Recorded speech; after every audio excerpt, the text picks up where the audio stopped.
Alexander and the Terrible, Horrible, No Good, Very Bad Day. I went to sleep with gum in my mouth, and now there's gum in my hair. And when I got out of bed this morning, I tripped on the skateboard, and by mistake I dropped my sweater in the sink while the water was running, and I could tell it was going to be a terrible, horrible, no good, very bad day. At breakfast, Anthony found a Corvette Stingray car kit in his breakfast cereal box, and Nick found a junior undercover agent code ring in his breakfast cereal box. But in my breakfast cereal box, all I found was breakfast cereal. I think I'll move to Australia. In the carpool, Mrs. Gibson let Becky have a seat by the window. Audrey and Elliot got seats by the window, too. I said I was being scrunched. I said I was being smushed. I said, if I don't get a seat by the window, I'm going to be carsick. No one even answered. I could tell it was going to be a terrible, horrible, no good, very bad day. At school, Mrs. Dickens liked Paul's picture of the sailboat better than my picture of the invisible castle. At singing time, she said that I sang too loud. At counting time, she said I left out 16. Who needs 16? I could tell it was going to be a terrible, horrible, no good, very bad day. I could tell because Paul said I wasn't his best friend anymore. He said that Philip Parker was his best friend, and that Albert Moyo was his next best friend, and that I was only his third best friend. I hope you sit on a tack, I said to Paul.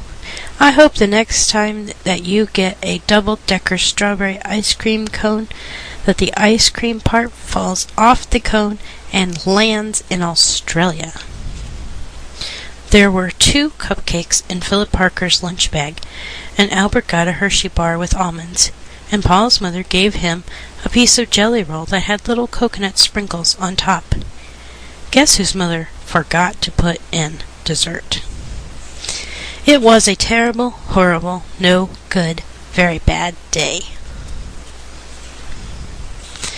That's what it was, because after school my mom took us all to the dentist, and Dr. Fields found a cavity just in me. Come back next week and I'll fix it, said Dr. Fields. Next week, I said, I'm going to Australia. On the way downstairs, the elevator door closed on my foot, and while we were waiting for my mom to get the car, Anthony made me fall where it was muddy, and then, when I started crying because of the mud, Nick said I was a crybaby. And while I was punching Nick for saying crybaby, my mother came back with the car and scolded me for being muddy and fighting. I am having a terrible, horrible, no good, very bad day, I told everybody. No one even answered. So then we went to the shoe store to buy some sneakers. Anthony chose white ones with blue stripes. Nick chose red ones with white stripes. I chose blue ones with red stripes. But then the shoe man said, "We're all sold out." They made me buy plain old white ones, but they can't make me wear them.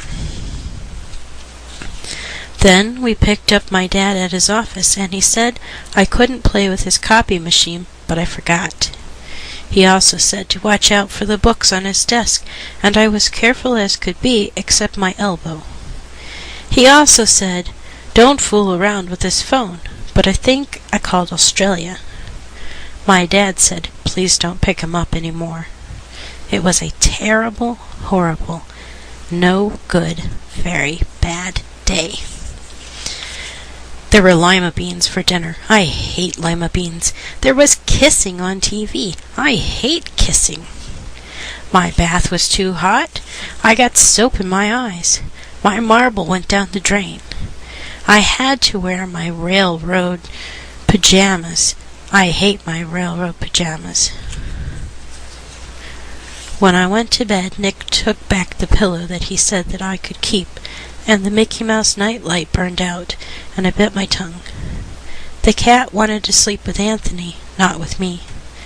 It has been a terrible, horrible, no good, very bad day. My mom says some days are like that.